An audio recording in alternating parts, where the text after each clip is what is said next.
So it looks like Darvin Ham's head is going to be placed on a chopping block. He's going to get replaced. If you don't know, the Lakers lost last night, and they lost in a horrible fashion to the Nuggets.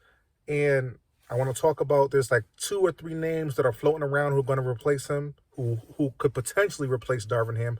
But I also want to talk about what we can learn from this whole season watching Darvin Ham. All right, how we can apply that to our lives. So the 2 names that I'm aware of, one is actually Kenny Atkinson. So Kenny Atkinson, he used to coach the Brooklyn Nets. That's back when they had great role players, and he was actually building a great system over there, and they were doing well. Their future looked bright because they were building it from the ground up. And they got rid of him, I believe, to prepare for what ended up being the future of the Nets, which didn't work out either. But we know that schematic-wise, he's great. He's great.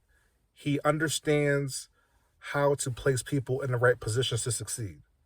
So he's the possible choice. Another one is Frank Vogel. Frank Vogel, he coached the Lakers before Darvin Ham. We know he won that bubble championship. Another great coach, but for some reason, folks don't always like him personality-wise. Not sure why that is, but we know he at least won the bubble championship. So that's good. Outside of that, here's what we can actually learn from Darvin Ham. Darvin Ham is a great coach. The Lakers didn't struggle against the Nuggets until it was crunch time. His problem isn't knowledge. His problem isn't having great players on his team. His problem was not being able to adjust. And so as we look at Darvin Ham, I want you to think about the areas in your life where you may need to make some adjustments.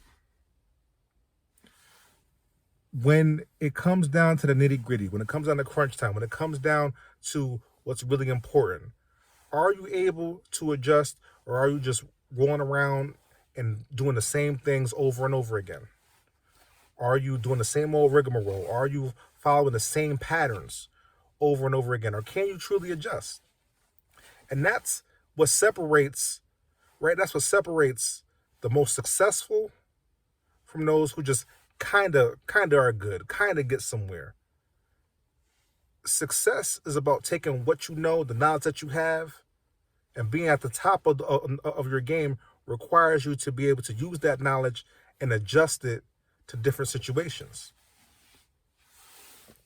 The most successful people, they know how to adapt.